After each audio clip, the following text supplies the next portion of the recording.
Vagando pelos corredores do tempo estão as reviravoltas peculiares do destino que nos fazem questionar nossa realidade. Os acontecimentos se alinham de formas peculiares.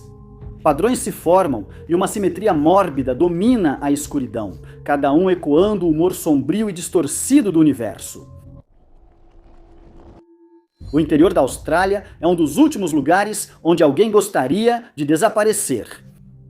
Um fato que um homem, Robert Bogutsky, de 33 anos, natural do Alasca, pode atestar. Robert, que trabalhava como bombeiro em 1999, decidiu viajar para a Austrália naquele ano.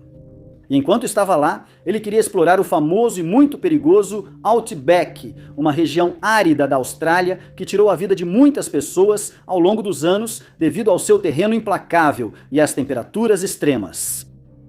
Durante a viagem, Robert alugou uma bicicleta azul e pedalou até o Outback em busca de aventura.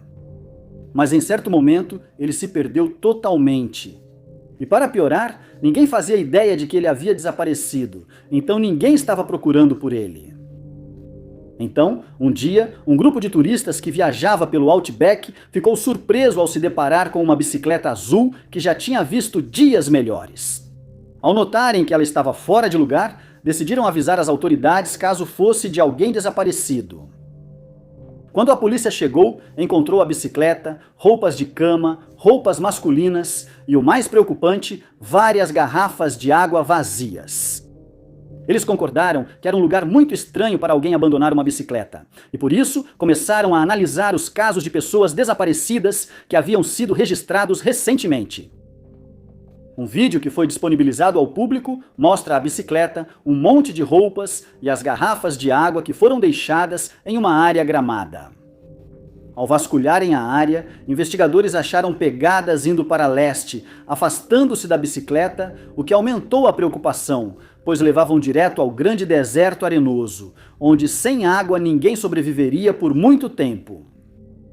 Além disso, qualquer pessoa que se perca nesse deserto não tem chance de encontrar ajuda, já que não há estradas, postos de gasolina ou sequer moradores. Roberto basicamente caminhou na pior direção possível, e os investigadores começaram a temer que ele já tivesse perdido a vida naquele momento. Ainda assim, eles começaram a busca e uma fila de veículos entrou no deserto com pouca esperança de encontrar Roberto vivo. Eles seguiram as pegadas com a ajuda de 3 rastreadores experientes. Os 3 rastreadores estavam certos de que era uma operação de recuperação do corpo, não de busca, e por várias noites eles e colegas acamparam sob as estrelas no Outback. Após 3 dias de buscas, foi revelado que um recibo de hotel foi encontrado nas roupas abandonadas e que ele pertencia a Roberto, que já estava na Austrália há 8 meses naquela época. A família informou que Roberto planejava passar 6 semanas no deserto durante a travessia. A busca foi reforçada com helicópteros, aviões, militares e voluntários, mas acabou sendo encerrada com a suposição de que Roberto estava morto. Uma nova busca foi realizada por uma equipe americana de resgate que encontrou mais roupas de Roberto, sua Bíblia, uma lona e seus documentos de vacinação em Edgar Ranges. Eles então encontraram um sinal formando a palavra Help em um platô e notaram uma seta apontando para o norte. Seguindo essa pista, Roberto foi encontrado em minutos. Ele estava desidratado, atordoado e à beira de perder a consciência, mas, após receber tratamento, se recuperou completamente e voltou para sua família depois de 43 dias no implacável Outback. Imagine planejar meticulosamente e montar um sistema intricado para realizar um assassinato, apenas para vê-lo arruinado pela coincidência de o alvo mudar os planos. Seria exatamente essa frustração que George Elser sentiria em 1939. Elser, carpinteiro de 36 anos de uma pequena cidade no sul da Alemanha, não era ligado a grupos comunistas, nem muito envolvido com política. Elser, segundo historiadores, possuía grande senso de justiça. Quando o ditador alemão chegou ao poder e o caos foi desencadeado na Alemanha, o assassino começou a fazer pequenos gestos de desafio. Eles se manifestam recusando-se a ouvir os discursos do ditador. No final dos anos 1930, sua preocupação com o avanço rumo à guerra atingiu o auge, e ele decidiu que algo precisava ser feito. Elser começou a criar um explosivo para eliminar o homem que considerava um tirano odioso, implacável e brutal. Elser precisaria mudar suas táticas e ouvir as transmissões apenas para saber o próximo passo de seu alvo. Ele soube que o ditador planejava fazer seu discurso anual em 8 de novembro de 1939 em uma cervejaria de Munique. O evento celebrava as dificuldades iniciais que as forças enfrentaram nos anos 20. O líder também aproveitaria para zombar dos inimigos e se gabar do início da guerra. Nas semanas anteriores ao evento, o assassino agiu. Ele montou e colocou seu dispositivo explosivo no salão, secretamente, sem ser visto. No dia do evento, o tic-tac do temporizador foi abafado pela caixa de cortiça, passando despercebido enquanto o líder assumia o púlpito. Os oficiais de alta patente atrás dele e o público leal à sua frente não faziam ideia do dispositivo sinistro escondido ali perto. O ditador costumava iniciar seu discurso sempre no mesmo horário, mas desta vez estava ansioso para voltar a Berlim. Ele queria reunir seus estrategistas, pois a Segunda Guerra Mundial começava. O discurso começou como de costume, mas o líder inesperadamente o encerrou mais cedo, saindo 13 minutos antes do previsto. Claro, os assassinos ainda não sabiam. 13 minutos depois, com o salão e as ruas ainda movimentados, o explosivo detonou. 8 pessoas perderiam a vida, mas entre elas não havia nenhum líder de guerra. Em 2014, Shannon Lee Frazier, de 30 anos, desapareceu após discutir com seu noivo Heath Cassidy no Golden Hole Swimming Spot, em Queensland, Austrália. Enquanto caminhava pela floresta ao redor, conhecida por animais perigosos como crocodilos e cobras, Shannon saiu furiosa. Heath procurou por 3 horas antes de voltar para o grupo e chamar a polícia. Uma operação de busca começou imediatamente, mas o terreno difícil complicou os esforços.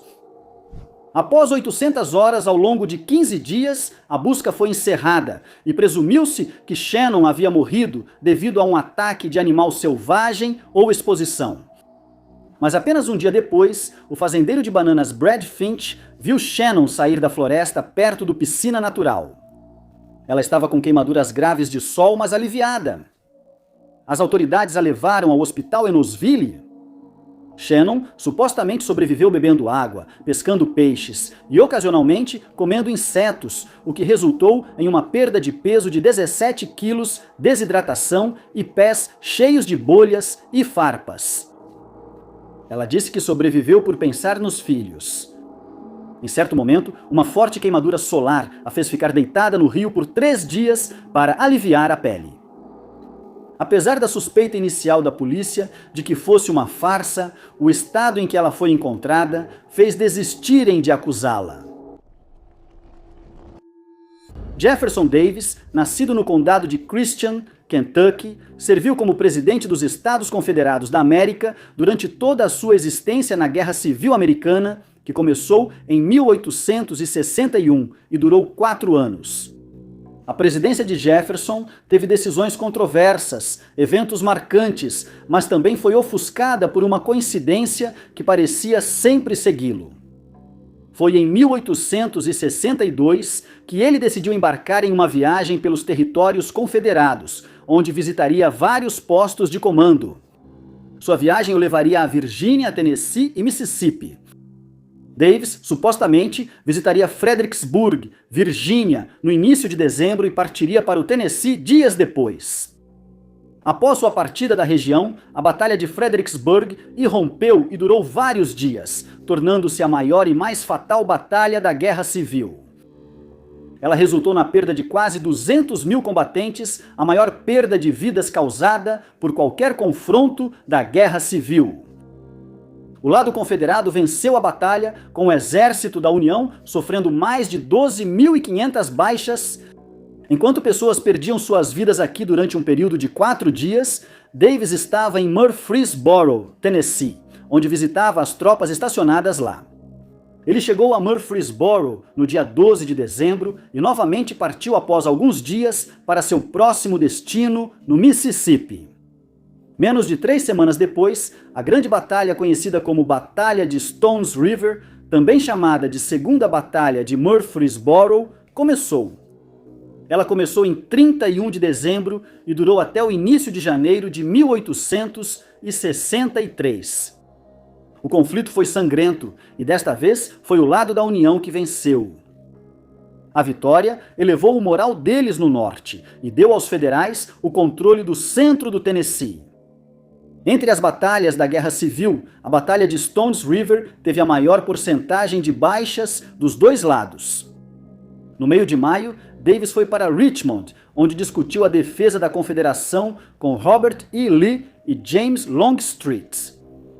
Durante suas conversas, Davis expressou sua preocupação com Vicksburg e se eles deveriam tentar aliviar as tensões e a pressão naquela área ou concentrar suas forças em outro lugar. Apenas 3 dias depois dessa preocupação ter sido discutida, em 18 de maio de 1863, começou o cerco de Vicksburg. Sua localização estratégica no rio Mississippi fazia dela uma vitória crucial para qualquer um dos lados. O cerco duraria angustiantes 47 dias, até que finalmente as tropas confederadas se rendessem. Isso foi o ponto de virada para o exército da União. Davis depois demonstrou surpresa e consternação com a derrota. Também foi estranhamente coincidente que ele expressou sua preocupação com Vicksburg e debateu sobre enviar tropas para uma região, o que acabou não fazendo, apenas para ver a União derrotar os soldados confederados que estavam lá. O intervalo entre cada uma de suas partidas dessas áreas e os confrontos que se seguiram é frequentemente apontado como particularmente significativo na história militar confederada, e todos seguiram o mesmo padrão sincronizado de coincidência. Só se pode imaginar como é para a família de um desaparecido receber a notícia de que o ente querido provavelmente foi vítima de um serial killer. Foi exatamente isso que aconteceu no caso envolvendo Richard Hutton, um homem de 21 anos que desapareceu em Nova York em 1972. Richard era conhecido por seu estilo de vida nômade, viajando de cidade em cidade, mas mantinha contato com a família, informando onde estava e seus planos. Em 1972, ele informou aos amigos e à família que viajaria de Nova York para a Califórnia, e eles presumiram que ele entraria em contato assim que chegasse. Com meses sem notícias de Richard, sua família decidiu registrá-lo como desaparecido. Os investigadores fizeram de tudo para encontrá-lo e divulgaram os detalhes do caso dele nas áreas entre as duas cidades. Mas ninguém relatou tê-lo visto, e quando nenhuma outra informação pôde ser encontrada, todos os envolvidos começaram a temer o pior. Na época, o famoso serial killer John Wayne Gacy estava ativo na Califórnia e cometia a maioria de seus crimes em sua casa em Norwood Park Township. Presumiu-se que Richard havia passado por essa área, e então foi sugerido que ele e Gacy se cruzaram e Gacy tirou sua vida. A teoria fazia sentido, pois Richard era operário da construção civil e Gacy costumava contratar trabalhadores para serviços em sua casa, que depois desapareciam após serem atacados. Mais tarde, viria à tona que ele tirou a vida de pelo menos 30 homens dessa forma, então não era nenhum exagero supor que Richard fosse uma de suas vítimas. Sem mais avanços no caso, a família de Richard ficou cada vez mais convencida de que essa teoria estava correta. Mas sua irmã Edith não perdia a esperança de que ele fosse encontrado. Ela tinha certeza que ele estava vivo e nunca deixou de procurá-lo. Na década de 1990, ela escreveu cerca de 400 cartões postais e enviou para todas as pessoas nos Estados Unidos com nome parecido com Richards. Isso não trouxe nenhuma nova pista, e o destino de Richard continuou desconhecido. Em 2011, o departamento do xerife do condado de Cook anunciou a continuidade da investigação sobre os crimes de Gacy e a tentativa de identificar 8 vítimas dele. Edith respondeu rapidamente e explicou o caso de Richard aos investigadores. Ela forneceu uma amostra de seu DNA e, quando foi testada com os 8 corpos não identificados, constatou-se que era compatível, o que significava que Richard não era uma vítima de Gacy. Afinal, o escritório do xerife decidiu ajudar a família de Richard na busca por ele, para que pudessem ter algum desfecho após anos de desaparecimento. A busca deles acabou levando-os a uma área rural de Montana e, para a surpresa de todos, Richard foi encontrado lá. Ele não sabia que estava dado como desaparecido, mas ficou feliz ao saber que sua família seguiu procurando por ele, mesmo sem contato, para garantir que estava vivo e bem. Antes da legalização mundial das loterias, cidadãos dos Estados Unidos precisavam recorrer a jogos de azar ilegais. Uma dessas apostas que gastavam dinheiro era o jogo dos números. Os apostadores vinham principalmente de origens de baixa renda, ansiosos e desesperados para ganhar uma grande quantia de dinheiro gastando o próprio dinheiro. No jogo dos números, o jogador precisava apostar um valor inferior a $1 e escolher seu próprio número de 3 dígitos, de 0 a 9. Os números vencedores seriam sorteados de uma fonte independente, garantindo justiça ao jogo. As chances de ganhar o prêmio principal são de 999 para 1. O vencedor receberia 540 para 1 e o intermediário que aceitasse a aposta receberia 60 unidades. O apostador é convencido pela ideia de que um risco de 10 centavos pode render $54. Os organizadores do jogo ilegal dos números também gastariam boa parte do dinheiro apostado para pagar a polícia, protegendo-os de serem presos. Foi no dia 17 de setembro de 1958 que o jogo dos números de Manhattan viu muitos de seus jogadores apostando no mesmo número. Esse número era 932.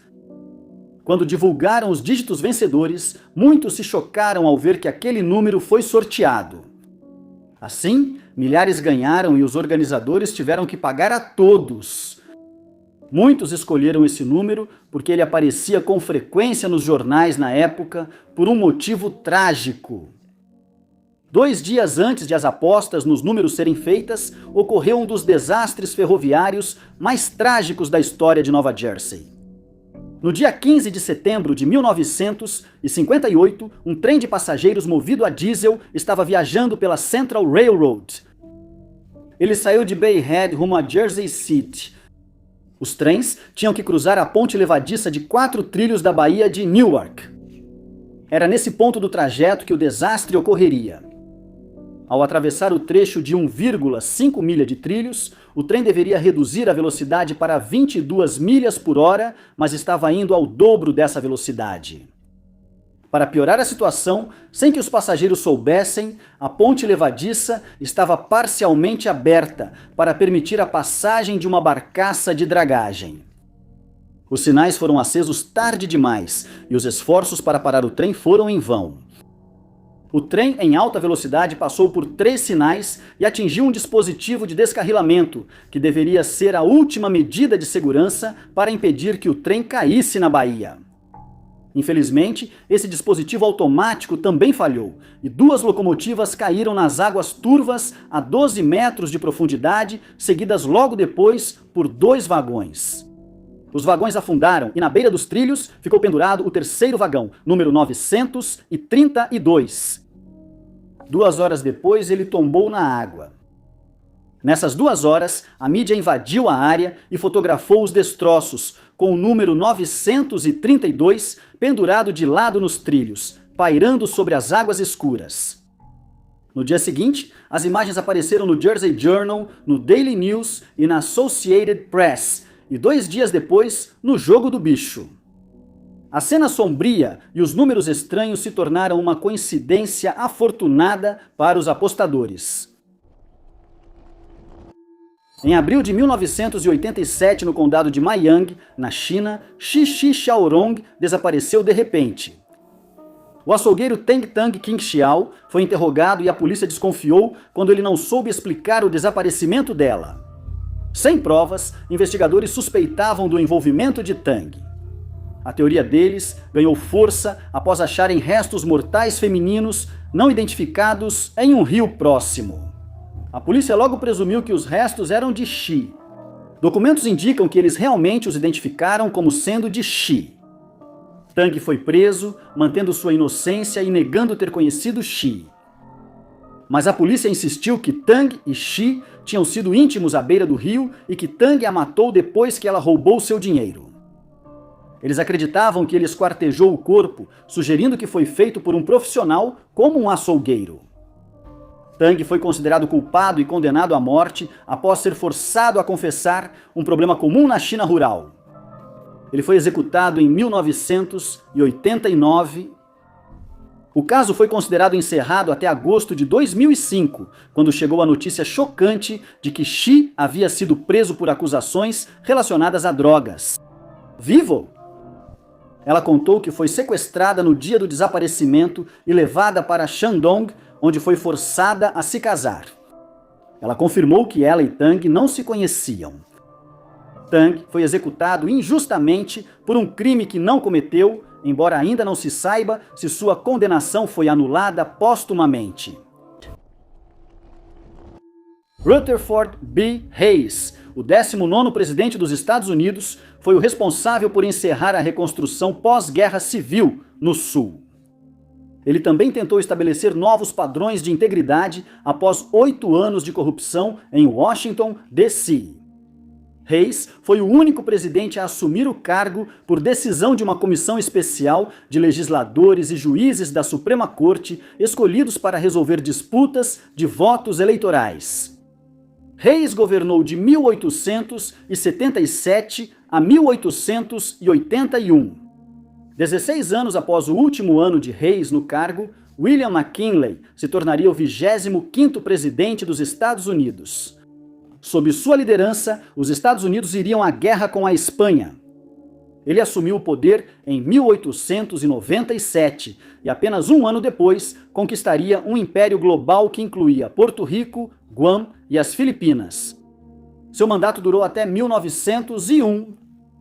Esses dois presidentes, apesar de tão diferentes e separados por quase 2 décadas, são mencionados juntos porque a ligação entre eles vai muito além do que imaginamos. Seriam o 19º presidente Hayes e o 25º presidente McKinley, cuja ligação remonta à época em que a Guerra Civil havia acabado de começar. No mesmo regimento da União, eles ficaram juntos como sombras inseparáveis, um seguindo o outro até a presidência.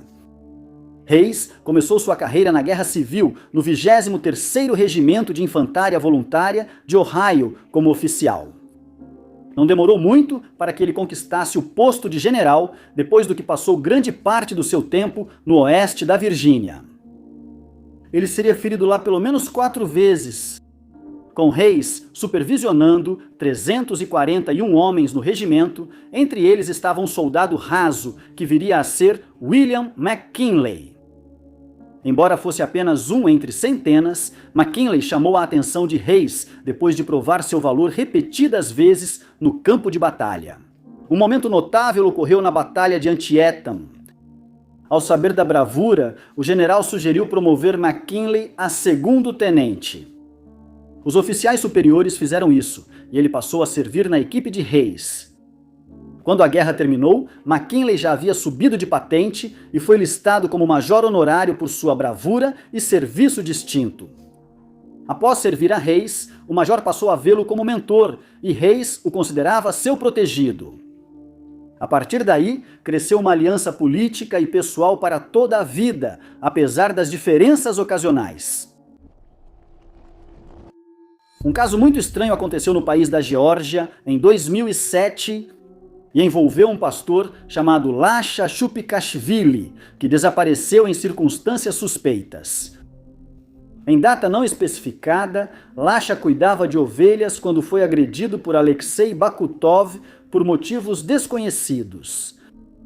Presume-se que os 2 homens discutiram, a situação piorou e em certo momento Alexei pegou um grande galho de árvore e agrediu Lasha na cabeça.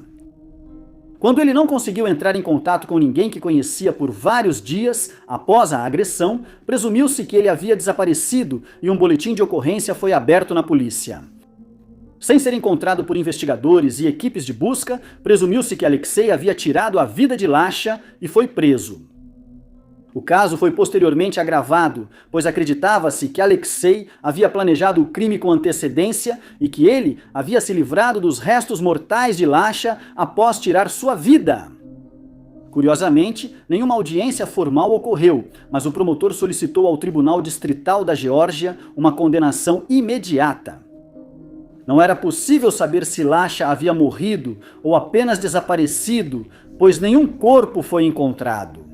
Alexei não pôde declarar inocência, mesmo querendo. Além disso, o tribunal soube que ele tentou esconder da polícia que tirou a vida de Lasha. Após ser considerado culpado, ele recebeu 6 anos de prisão, uma sentença leve por tirar uma vida, ainda mais se o crime foi premeditado. Ainda assim, Alexei teve que ir para a prisão sem saber o que aconteceu com Lasha. 4 meses após o ataque, as autoridades foram informadas de que Lasha estava em casa, em sua aldeia, onde permaneceu o tempo todo, vivo e bem. Isso deveria encerrar o caso, mas as autoridades tinham outros planos. Eles prenderam mais 3 pessoas após acusá-las de ajudar Alexei a esconder os restos mortais de Lasha. No início, recusaram-se a confessar porque sabiam ser inocentes. Sob forte pressão e maus tratos dos interrogadores, eles acabaram confessando. Depois, foi revelado que os documentos do caso não especificavam ao que o trio confessou. Mesmo assim, as condenações foram mantidas. Os 3 acusados assinaram um acordo judicial que lhes garantia liberdade desde que confessassem. Eles concordaram e foram libertados, mas informaram à Defensoria Pública que foram coagidos a confessar. Nessa época, Lasha já havia sido declarado legalmente morto, mas então apareceu ao saber que 4 pessoas haviam sido condenadas e notificou a polícia de que estava vivo e bem. Ele explicou que, no dia em questão, ele e Alexei realmente tiveram uma discussão e que Alexei o agrediu com um galho de árvore, após o que ele perdeu a consciência. Ele foi trabalhar no dia seguinte e só soube 4 meses depois, por um conhecido, que Alexei havia sido preso por tirar sua vida. Alexei acabou sendo libertado e uma investigação foi aberta sobre as acusações feitas contra vários policiais, cujos resultados são desconhecidos. Ofuscado por eventos mais sensacionalistas, mas ainda assim documentado pela mídia, estava o hábito bizarro do presidente John F. Kennedy, que mantinha a casca de um coco sobre a mesa no Salão Oval. Embora estranho, havia uma história por trás disso, sugerindo que era um símbolo de resiliência para Kennedy. Isso porque um coco milagrosamente salvou sua vida não uma, mas 2 vezes.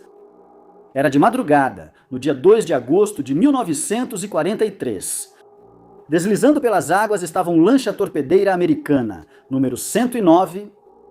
Do nada, apareceu um contratorpedeiro japonês. Ele colidiu com a embarcação americana, partindo-a ao meio. O dano foi tão grave que as outras lanchas torpedeiras acharam a tripulação perdida e deixaram a área. 11 dos 13 tripulantes ainda estavam vivos e lutavam na água, segurando-se em qualquer destroço que encontravam. Durante 5 horas, ficaram à deriva até chegarem a uma ilha de corais. Um por um, eles se arrastaram até a praia. Entre eles, apareceu um jovem John F. Kennedy. Ele também estava no barco como tenente júnior. Ele foi um dos 11 sobreviventes que chegaram à terra. Por um tempo ele nadava para mar aberto, na esperança de chamar a atenção de algum navio que passasse, mas nenhum apareceu. A pequena ilha tinha comida limitada, oferecendo apenas cocos como sustento. Depois de uma ida à água, o jovem Kennedy, de 26 anos, começou a se sentir mal e, ao chegar à praia, consumiu um pouco de coco, o que lhe permitiu recuperar as forças. A essa altura, eles já estavam sem comida há várias horas, e os cocos ofereceram a nutrição tão necessária, o que acabou salvando-os da fome. A tripulação percebeu que precisaria ir a uma ilha maior, onde talvez encontrassem moradores locais para ajudá-los. Pelos próximos dias, na Ilha Cross, os homens tentaram sinalizar para navios que passavam, mas não receberam nenhuma ajuda. Eles sobreviveram comendo cocos na ilha até a chegada do resgate. 2 habitantes das Ilhas Salomão estavam passando de canoa quando Kennedy e a tripulação gritaram da praia e acenaram com as mãos. Os nativos pararam e levaram a canoa à praia. Kennedy pediu que levassem uma mensagem às forças americanas na outra ilha e eles aceitaram. Kennedy pegou uma casca de coco e um objeto afiado e começou a entalhar na casca peluda do fruto. Era uma mensagem que dizia: Naru ISL, comandante, nativo, sabe a posição. Ele pode pilotar 11 vivos. Precisamos de um barco pequeno, Kennedy. Os ilhéus cumpriram sua promessa e entregaram a mensagem ao tenente Arthur Evans, que estava vigiando a costa da ilha Gomu. Um pequeno barco foi enviado e a tripulação remou até Gomu. De lá, outra lancha torpedeira os levaria de volta para Rendova.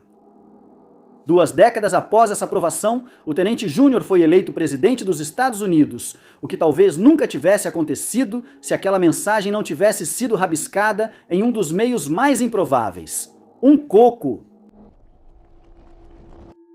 O caso envolvendo o desaparecimento de Zhang Ziyu, da província de Hubei, na China, em 1994, é um daqueles que teve muitas reviravoltas ao longo dos anos e resultou em uma grave injustiça. A data exata do desaparecimento não é informada pelas fontes, mas sabe-se que ela desapareceu repentinamente no início de 1994. Ela era casada com um homem de 28 anos chamado Shi-chung Chenglin, que sofria de um transtorno mental não especificado, e a vida dele logo tomaria um rumo ainda pior. Por alguns meses, os investigadores não conseguiram avançar no caso de Zayu. Ninguém relatou tê-la visto, e ela não entrou em contato com amigos ou familiares. Meses após seu desaparecimento, a polícia trouxe uma notícia terrível à família dela. Restos mortais de uma mulher não identificada foram encontrados em um reservatório perto da casa do casal. Suspeitando que fosse Zayu, a família dela foi chamada para a identificação. Eles identificaram rapidamente o corpo como o da mulher desaparecida e informaram à polícia que suspeitavam de Sheng Lin, devido a problemas de saúde mental que poderiam tê-lo levado a matá-la. Eles acrescentaram que suspeitavam que ele estava tendo um caso e que ele poderia ter tirado a vida de Zayu para poder ficar com a outra mulher. Outra família afirmou que a mulher era parente deles, mas foi ignorada, e Sheng Lin acabou sendo o principal suspeito no caso de Zayu. Mas sem provas para condená-lo, os investigadores decidiram colocá-lo sob vigilância e esperar que ele cometesse um erro. Ele acabou sendo detido em 28 de abril daquele ano, após ficar preso por 6 dias. Ele então foi acusado de tirar a vida de Zayu, apesar de não haver nenhuma evidência concreta de que ele fosse o culpado. Outra família afirmou que os restos mortais eram de um parente, mas isso nunca foi mencionado, e Zhang Lin teve que confiar apenas no seu advogado. Apesar de todos os esforços, ele foi considerado culpado. Em 13 de outubro, no Tribunal Intermediário de Jingzhou, Hubei recebeu a sentença de morte. Durante todo esse tempo, Zhang Lin alegou inocência repetidas vezes, mas o tribunal ignorou seus apelos. Mas ele resolveu recorrer da sentença. Em janeiro de 1995, o Tribunal Superior de Hubei concedeu-lhe novo julgamento, alegando falta de provas suficientes para comprovar sua culpa. Foi necessária nova investigação e o julgamento foi adiado 2 vezes. Só em junho de 1998 o caso avançou, mas Sheng Lin foi novamente considerado culpado e desta vez condenado a 15 anos de prisão. Ele recorreu mais uma vez, mas esse recurso foi rejeitado e ele sabia que passaria muito tempo atrás das grades, ainda alegando ser inocente. Então, em 28 de março de 2005, o impensável aconteceu. 11 anos após seu desaparecimento, Zayu apareceu de repente na vila onde o casal morava, para a surpresa de sua família. Agora estava certo que Zhang Lin havia sido condenado injustamente, e em 1º de abril daquele ano, ele foi libertado. Em 1979, uma revista alemã decidiu realizar um concurso de redação. Eles pediram aos leitores que enviassem histórias bizarras à revista na próxima semana. O diferencial era que as histórias inusitadas precisavam ser baseadas em eventos reais ou em coisas que aconteceram com eles pessoalmente. A revista recebeu várias inscrições e selecionou algumas para destacar no jornal da semana seguinte. Entre elas estava o vencedor da competição. O vencedor era um homem chamado Walter Kellner, de Munique. Ele escreveu para a revista detalhando uma história bizarra que aconteceu com ele pessoalmente. Em uma data específica, Walter explicou que estava pilotando seu Cessna 421 e sobrevoava o mar aberto entre a Sardenha e a Sicília, quando de repente seu avião teve um problema no motor.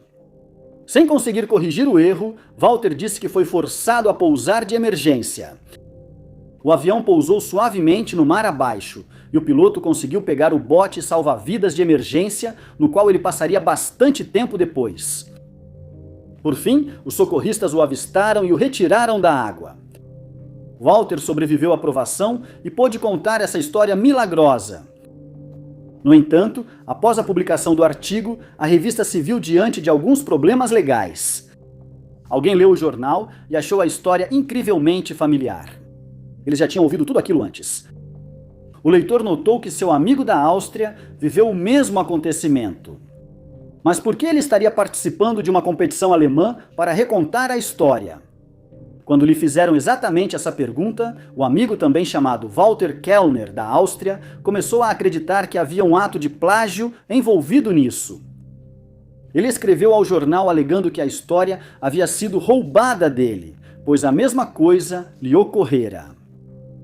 O jornal investigou a denúncia, apenas para descobrir uma coincidência impressionante. Os dois Walter Kellner eram pessoas diferentes, mas suas histórias eram estranhamente iguais. O austríaco Walter explicou que havia pilotado seu Cessna 421 sobre a mesma área, teve problemas no motor e foi forçado a fazer um pouso na água no mesmo local. Ele ficou muito tempo no bote esperando o resgate. O jornal investigou as duas histórias, e ambas realmente aconteceram em datas diferentes, mas exatamente da mesma maneira. Ambas eram verdadeiras e idênticas, uma coincidência bizarra. Em 1954, Catherine Dyer estava com cerca de 25 anos e morava em uma pensão em Denver.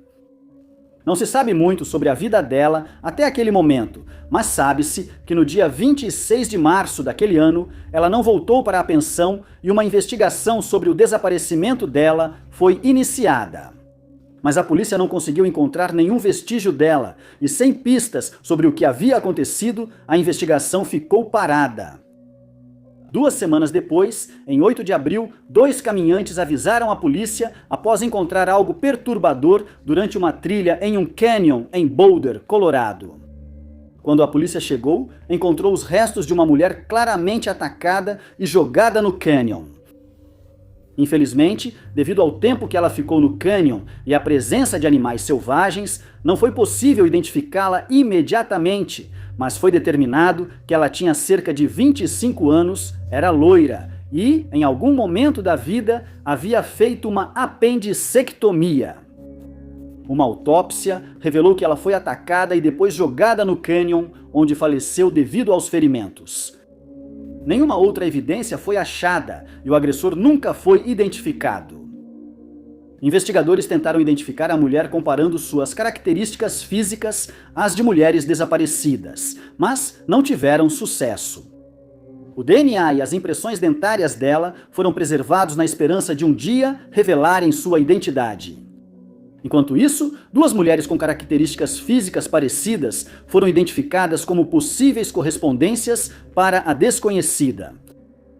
A primeira foi Twyla Embry, que desapareceu em Nebraska após uma discussão acalorada com os pais.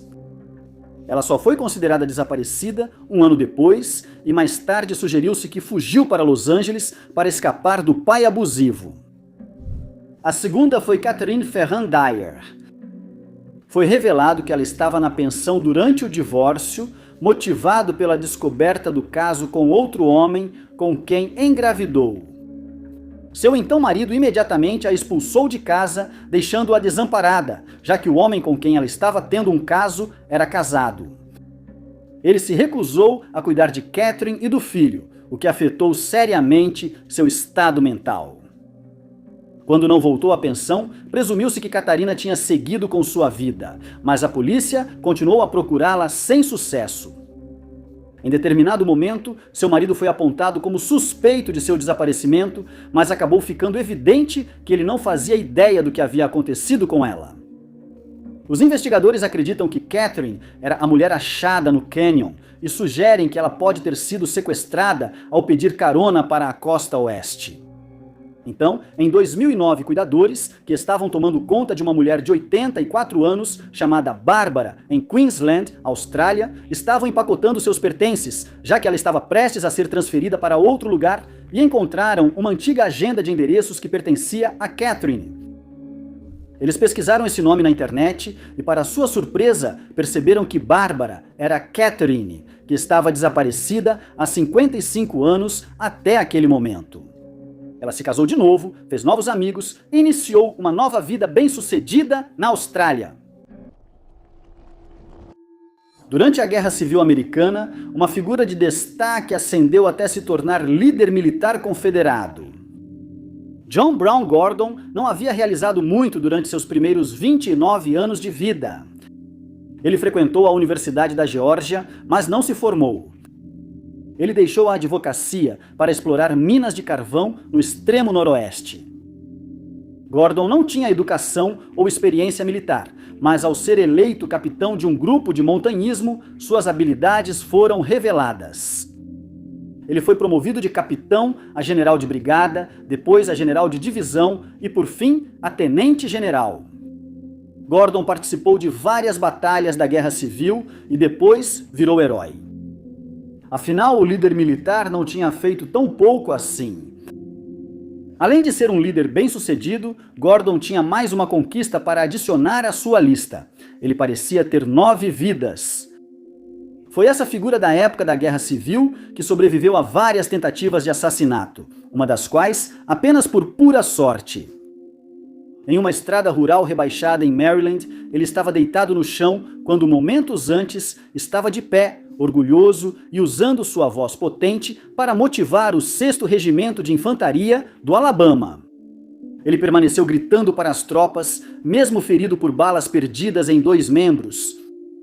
O sangue saía de 2 buracos na perna direita, enquanto o sangue escorria pelo braço esquerdo e ombro.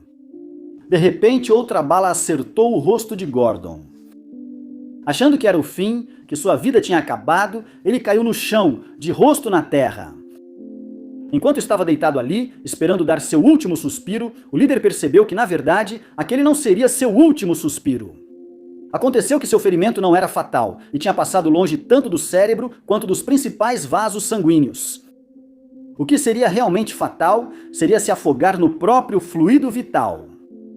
Gordon desabou sobre o próprio chapéu, que agora se enchia de líquido vermelho, ou deveria. O oficial militar conseguiu se virar, tossindo e engasgando, mas estava vivo. Depois, ele foi retirado do campo com o chapéu e atendido por um médico. Gordon descobriu um pequeno furo em seu chapéu, feito mais cedo naquele dia, durante um confronto.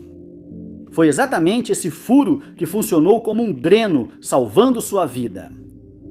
Gordon se recuperou completamente de todos os ferimentos que sofreu durante a Batalha de Maryland e viveu para contar a história. Em 1970, Mateus Sabat, um sargento do exército vietnamita e especialista em transporte, estava servindo em Saigon no 57º Grupo de Transporte. Ele já estava em Saigon há um tempo e em fevereiro era hora de seguir em frente. Pediram que ele fosse a Fort Bragg, Carolina do Norte, e se apresentasse aos superiores ao chegar. Mas então ocorreu o inexplicável. Mateus nunca apareceu, mas sua ausência passou despercebida, já que seus superiores no forte nunca foram informados sobre sua chegada iminente. Sabe-se que ele foi levado do Vietnã em um voo da Força Aérea dos Estados Unidos, mas ainda não se sabe em qual voo ele estava. Os investigadores do exército continuam perplexos com seu desaparecimento repentino, pois os esforços para refazer seus passos fracassaram. Depois, soube-se que, por motivos desconhecidos, a Força Aérea destruiu muitos manifestos de voo, incluindo o de Mateo. Portanto, não se sabia ao certo quando ele deixou o país. Seu irmão Kenneth ficou preocupado quando não teve notícias de Mateo por um longo tempo e em 1973 decidiu entrar em contato com o exército. Ele escreveu uma carta na qual afirmava estar preocupado com o bem-estar do irmão, e só então os militares perceberam que haviam perdido um de seus soldados. Ele logo foi chamado de desertor, mesmo sem provas dessa teoria. Nos 6 anos seguintes, não encontraram nenhum sinal dele. Kenneth escreveu ao então presidente Jimmy Carter em 1979, afirmando que Mateo nunca se ausentaria sem autorização. E após uma reunião, foi decidido que ele devia ter falecido e a teoria da deserção foi abandonada. Isso aconteceu depois que familiares e amigos de Mateo foram questionados e veio à tona que ele tinha um histórico militar honrado de 24 anos e que não era o tipo de pessoa que fugiria de suas responsabilidades. O nome de Mateo foi adicionado ao Memorial do Vietnã, mas seu nome continha uma pequena cruz indicando que ele estava desaparecido e não falecido. Kenneth se recusou a perder a esperança de encontrar seu irmão e escreveu para vários países, incluindo Camboja, Vietnã e Laos. Mas não importava com quem ele falasse, ele não chegava mais perto de descobrir o que havia acontecido com Mateo. Por 26 anos, seu destino permaneceu um mistério até 1996, quando ele finalmente foi encontrado. Nessa época, ele tinha 73 anos, mas conseguiu oferecer uma explicação. Ele disse que saiu do Vietnã em um avião da Força Aérea e, ao chegar à Califórnia, passou a morar com Juanita Collins e sua família. Ele ajudou a cuidar da mãe e do irmão dela, ambos muito doentes, e logo mudou seu nome para Robert Fernandes. Depois, mudou-se para Rossville, Geórgia, onde cuidou de Juanita, que também adoeceu. Em 1996, ele foi à agência do Seguro Social de Chattanooga pedir benefícios, mas precisou usar seu nome real. Por fim, Kenneth soube que seu irmão estava vivo. No início da década de 1940, uma jovem de Ottawa, no Canadá, daria à luz 2 filhos. Por motivos desconhecidos, ambos foram entregues à Sociedade de Ajuda à Criança para inclusão em listas de adoção. Ainda pequeno, um dos meninos foi adotado e recebeu o nome de Ron Cole. Ele ficou em Ottawa com a família Cole por boa parte da infância. Ao se tornar adulto, Ron decidiu sair de sua cidade natal. Perdeu contato com amigos de infância e virou fazendeiro. Mais de 20 anos depois, porém, a curiosidade dominou o homem, agora na casa dos 40, levando-o a buscar sua família biológica. Ele tentou encontrar sua mãe biológica, mas descobriu que ela já havia falecido. Sem se deixar abater por isso, ele logo descobriu que também tinha um irmão e uma irmã, e a busca por eles continuaria pelos próximos 25 anos. Como parte de seus esforços de busca, Ron entrou em contato com um grupo de voluntários conhecido como Parent Finders Ottawa. Por anos, a organização focou nesse caso, examinando registros, documentos e DNA na busca pelos irmãos desaparecidos. Só em 2013, esse esforço finalmente se mostrou valioso. Naquele ano, a organização identificou um dos irmãos, o irmão de Ron. Após obter os dados de contato de Duncan, ele descobriu que seu irmão biológico morava em Guernsey, no Canal da Mancha. O nome Duncan Cumming soava tão familiar para Ron que ele simplesmente precisava conhecê-lo, e ninguém poderia imaginar o que viria a seguir. O nome era familiar para ele porque Duncan Cumming tinha sido amigo de infância de Ron Cole. Frequentaram a escola primária juntos e foram amigos na Muchmore Public School. Uma foto em preto e branco de 2 meninos, um com bola de praia e outro de boné de beisebol em uma praia de Ottawa, testemunhava essa amizade. O que segurava a bola era Ron, o outro era Duncan. Eles eram bons amigos até chegarem aos 13 anos, quando Ron se mudou para Saskatchewan e Duncan foi para Guernsey. Nenhum desses garotos sabia disso na época, mas eles não eram apenas amigos, eram irmãos que, apesar de terem sido separados ao nascer, ainda conseguiram crescer juntos em uma estranha e coincidente reviravolta. A famosa estrela pop Duffy, cujo nome verdadeiro é Amy Ann Duffy, lançou seu álbum de estreia chamado Rock Ferry em 2008 e ele foi muito bem recebido. O álbum vendeu 9 milhões de cópias mundialmente e quando seu segundo álbum, Endlessly, estava para ser lançado, ela já era uma estrela. Mas os fãs notaram algo estranho nos anos entre esses dois lançamentos. Por algum tempo, após o lançamento de Rock Ferry, ela aparentemente se tornou uma reclusa, já que não era vista em público, e as pessoas começaram a especular que ela estava lidando com alguns problemas pessoais. Essa opinião fazia sentido, pois, segundo seu empresário, Duffy ficou sobrecarregada com seu sucesso após crescer em uma pequena vila no país de Gales e, de repente, virar uma estrela pop mundial. Mas a verdade do que ocorreu com ela foi ainda mais assustadora.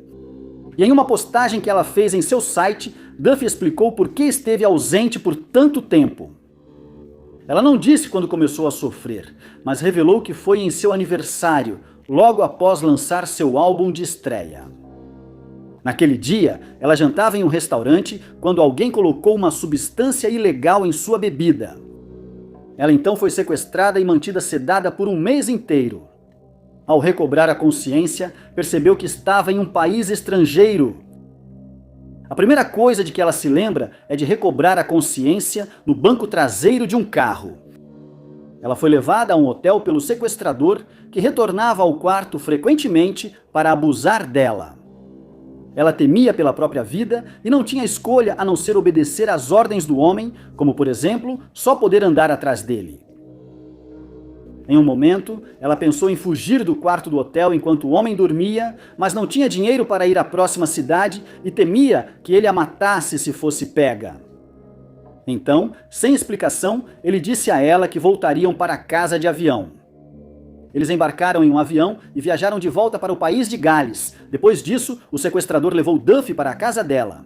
Mas lá, ele a manteve sedada por mais um mês e ameaçou matá-la várias vezes. O homem foi embora e a cantora contou tudo a uma policial após uma amiga encontrá-la em casa, atordoada e confusa, e depois que alguém próximo ameaçou divulgar seu sofrimento em uma tentativa de chantagem. Ela não revelou o nome do sequestrador, nem o país do cativeiro, mas informou esses dados à polícia. Nada foi divulgado, provavelmente porque a investigação continua. Carl Jung foi um psicólogo e psiquiatra suíço e o fundador da psicologia analítica. Ele desenvolveu os conceitos de personalidades introvertidas e extrovertidas, arquétipos, e também explorou o inconsciente coletivo. Seu trabalho acabaria levando-o ao incrível fenômeno da coincidência, um conceito do qual ele se tornaria o mestre.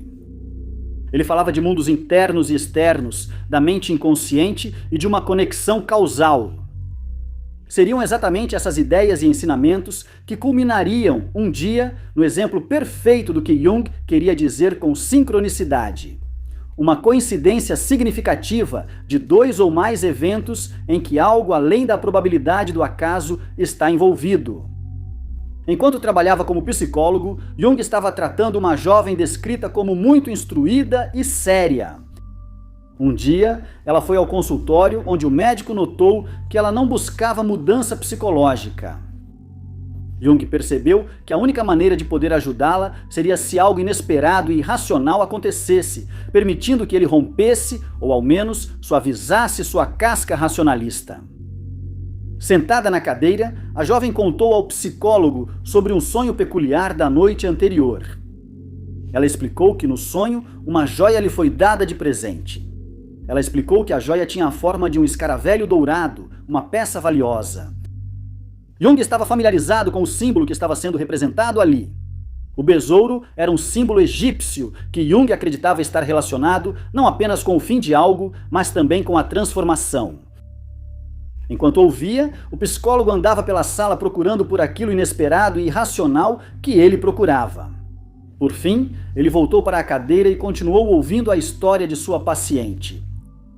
Foi justamente nesse momento que um som peculiar de batidas chamou sua atenção. Estava vindo de trás dele. Ao se virar, Jung viu um inseto batendo as asas contra a janela. Ele foi até lá e a abriu, permitindo que a criatura entrasse para que ele pudesse capturá-la. Quando ele abriu a mão em concha, seu paciente espiou dentro e lá estava o besouro escaravelho. Apesar de ser de cor diferente, o besouro era a melhor analogia para a história da jovem. O símbolo do sonho não apenas correspondia à transformação que Jung desejava para sua paciente, mas também se manifestou fisicamente, com o mundo interior tornando-se o mundo exterior. Além disso, o psicólogo conseguiu o que esperava, o inesperado e o irracional. Besouros das rosas eram comuns quando esse evento ocorreu. Mas o que era incomum é que a sala em que Jung e sua paciente estavam era escuro.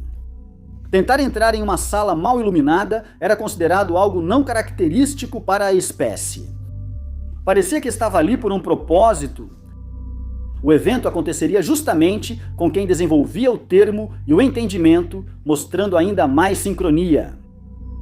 Ao ver o besouro, a paciente ficou maravilhada e agora ouvia seu médico, que parecia um mágico depois de ter produzido o escaravelho para ela.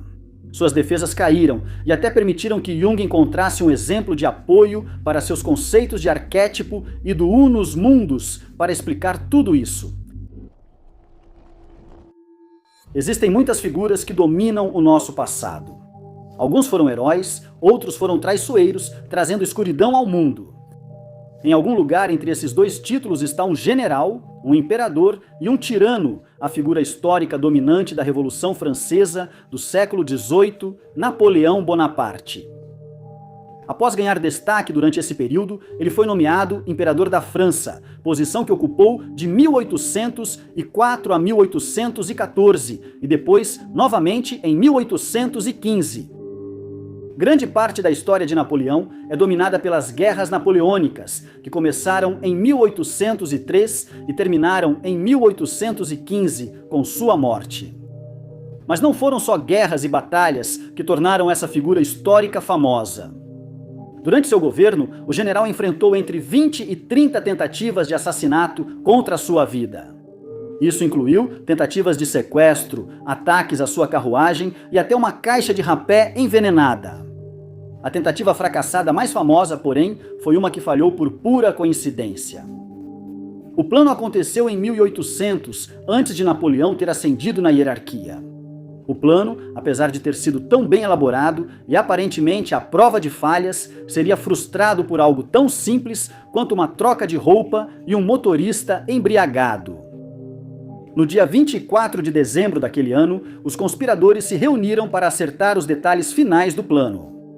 3 homens montaram uma máquina infernal, esconderam-na em uma carroça de vinho ao longo do trajeto da carruagem de Napoleão até a Ópera de Paris.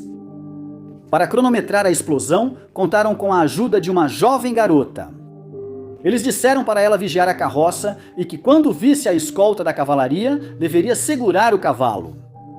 Os conspiradores aguardavam que a carruagem de Napoleão viesse após a escolta, indicando o momento de acender a pólvora. Mas, no início daquele dia, a esposa do general, Josefina, causou um atraso ao tentar ajeitar um novo chale. Enquanto o cocheiro aguardava os passageiros, o cocheiro de Napoleão supostamente tomou alguns goles de uma bebida alcoólica. Por fim, estavam prontos. Napoleão entrou em sua carruagem e Josefina veio logo atrás. Atrasados, o cocheiro de Napoleão acelerou e começou a fazer curvas bruscas e zigue-zaguear quando os goles anteriores finalmente fizeram efeito. Ele passou pela cavalaria e se aproximava do explosivo escondido. Mas a carruagem vinha rápido demais e a jovem deu o sinal tarde demais. Um dos homens acendeu a pólvora e uma explosão ecoou pela região, mas Napoleão não estava entre as vítimas. Ele passou pela carroça instantes antes da explosão. A explosão só quebrou as janelas do veículo. Josefina também não se feriu. Ela entrou no raio da explosão apenas alguns momentos depois de Napoleão, com a cavalaria vindo logo atrás dela. Enquanto o general e seu grupo continuaram para a ópera ilesos, o mesmo não pode ser dito das pessoas ao redor. Pelo menos 12 pessoas próximas morreram, incluindo a jovem Mary Ann e o cavalo ao lado da carroça. Investigar um caso de sequestro deve ser uma experiência muito intensa, já que não só a pessoa sequestrada, mas também sua família depende das autoridades para trazer seu ente querido de volta com vida. Mas mesmo que o caso termine com a pessoa sequestrada sendo resgatada, ela ainda precisa lidar com o trauma que sofreu nas mãos dos sequestradores. Em certos casos, nunca se recuperam totalmente. Nguyen Thi Van, que é de Hanoi, no Vietnã, ela jamais esquecerá o que ocorreu após ela e duas amigas serem sequestradas em 1992. Por 21 anos, a família dela não fazia ideia do que tinha acontecido com ela. Mas então, um dia, ela voltou. Antes do sequestro, Van passava a maior parte do tempo com amigos, pois era muito popular e seu desempenho nos estudos começou a piorar. Isso não agradava a seus pais, e uma noite, em 1992, sua mãe decidiu fazer algo do qual se arrependeria por mais de 2 décadas. Naquela noite, Van saiu com amigos e passou do horário de voltar para casa, algo que já havia acontecido antes. Ela só conseguiu voltar para a casa da família depois da meia-noite, e para lhe dar uma lição, sua mãe se recusou a abrir a porta para ela. Van teve que procurar outro lugar para passar a noite e foi ao karaokê, onde seus amigos ainda se divertiam. Enquanto estava lá, ela foi abordada por uma mulher chamada Tan, que ela nunca tinha visto antes, e as duas começaram a conversar. Ela convenceu Van e seus amigos a acompanhá-la até outro karaokê em Lang Son. Uma vez lá, o grupo cantou músicas e bebeu. Isso foi a última coisa de que Van e suas amigas se lembram. Na manhã seguinte, elas acordaram e perceberam horrorizadas que não estavam mais no Vietnã. Elas tinham sido levadas para a China contra a vontade delas e, para a surpresa delas, Tan também estava presente. Mas logo ficou claro que ela estava trabalhando com os sequestradores e disse para Van e suas amigas que elas iriam se casar com homens chineses entre 70 e 80 anos de idade. Quando Van recusou, foi agredida e, no fim, não tiveram alternativa senão concordar. Van acabou se casando com um homem de 40 anos por medo e 1 ano depois ela ficou grávida. No início, ela não sabia onde estava, pois foi vendada ao ser levada para a casa do homem, mas depois descobriu que estava na província de Guangdong. Ela tentou fugir 3 vezes, mas foi pega todas as vezes e agredida brutalmente. Ela fez amizade com um caminhoneiro vietnamita de uma fazenda próxima, que ao ouvir sua história, decidiu ajudar. Ele e outros 4 caminhoneiros conseguiram tirar Van da casa e colocá-la em um dos caminhões que transportava porcos. A cerca de 64 quilômetros de casa, ele atirou do caminhão e chamou um táxi. Ele e os caminhoneiros ficaram com Van, enquanto os outros 4 foram seus seguranças. Ela e o caminhoneiro seguiram sozinhos, pedindo comida e dinheiro para sobreviver por cerca de 3 meses.